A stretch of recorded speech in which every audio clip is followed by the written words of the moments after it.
Hello বন্ধুরা, আজ যে বিষয় নিয়ে আলোচনা করব সেটা হচ্ছে র্যাবিস বা জলাতঙ্ক।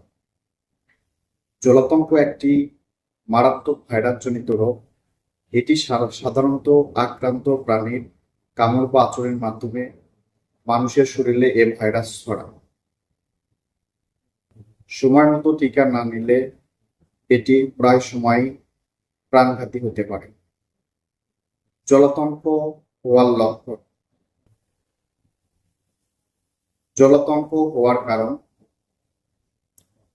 কুকুরের কামড়, এটি সাধারণ কারণ। বিড়াল, শিয়াল, বানর, বাদুড় সহ আক্রান্ত প্রাণীর কামড় বা আচরণের মাধ্যমে হয়ে থাকে। আক্রান্ত প্রাণীর লালাকলা, ক্ষত বা চোখে মুখে লাগে।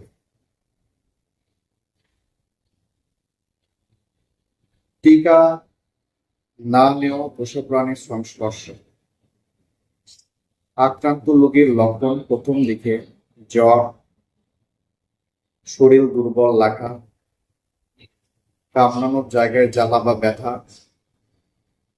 পরবর্তীতে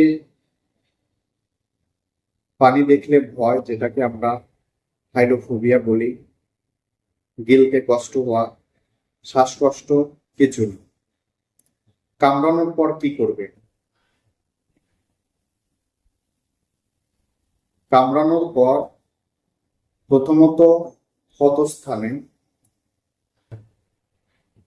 সাবান ও প্রচুর পরিমাণে পানি দিয়ে 15 থেকে 20 মিনিট ভালোভাবে ধুয়ে দিতে হবে। প্রয়োজনে আয়োডিন বা অ্যান্টিসেপটিক ব্যবহার করা যেতে পারে। দ্রুত হসপিটালে নিতে হবে। ডাক্তারের পরামর্শ অনুযায়ী জলাতঙ্কের টিকা নেওয়া। প্রয়োজন হলে র্যাবিস ইমিউনোগ্লোবিউলিন দেওয়া হয়। ধন্যবাদ সকলকে। আসসালামু আলাইকুম।